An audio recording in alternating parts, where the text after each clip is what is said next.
ತ್ರೈಲೋಕ್ಯ ಗುರು ಶ್ರೀಮನ್ಮಧ್ವಾಚಾರ್ಯರು ತಮ್ಮ ಪೂರ್ವಾಶ್ರಮದ ಸಹೋದರರಾದ ಹಾಗೂ ಸೋದೆ ವಾದಿರಾಜ ಮಠದ ಮೂಲಪುರುಷರಾದ ಶ್ರೀ ವಿಷ್ಣು ತೀರ್ಥಾಚಾರ್ಯರಿಗೆ ಅನುಗ್ರಹಿಸಿ ನೀಡಿದ ಶ್ರೀ ಭೂವರಾಹ ದೇವರು, ರಾಜರಿಗೆ ಒಲಿದು ಬಂದ ಶ್ರೀ ಹಯಗ್ರೀವ ದೇವರು,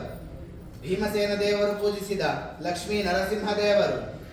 ರಾಜರು ಗೌತಮ ಗುಹೆಯನ್ನು ತಂದು ಪೂಜಿಸಿದ ವಿಠ್ಠಲ ದೇವರು, ಮಧ್ವಾಚಾರ್ಯರು ಪೂಜಿಸಿದ ಕಡುಗೋಲು ಶ್ರೀ ಕೃಷ್ಣದೇವರು, ಮಧ್ವಾಚಾರ್ಯರು ಪೂಜಿಸಿದ ಗರುಡವಾಹನ ಲಕ್ಷ್ಮೀ ನಾರಾಯಣ ದೇವರು, ರಾಜರು ವಾಲಿಭಂಡಾರದಿಂದ ತಂದು ಪೂಜಿಸಿದ ರಾಮಚಂದ್ರ ದೇವರು ಹಾಗೂ ವಿಠ್ಠಲ ದೇವರು, ರಾಜರು ತಿರುಪತಿಗೆ ಹೋದಾಗ ಅಲ್ಲಿ ಒಲಿದು ಬಂದ ಶ್ರೀ ಭೂಸಮೇತ ಸುವರ್ಣ ಶ್ರೀನಿವಾಸ ದೇವರು, ರಾಜರು ಜೈನ ಬಸದಿಯಲ್ಲಿ ಜಯಿಸಿ ತಂದ ಪಚ್ಚೆ ವಿಠ್ಠಲ ದೇವರು, ರಾಜರು ಕುಮಾರ ಪರ್ವತಕ್ಕೆ ಹೋದಾಗ ಅಲ್ಲಿ ವಿಷ್ಣು ತೀರ್ಥಾಚಾರ್ಯರು ನೀಡಿದ ಹಯಗ್ರೀವ ದೇವರು,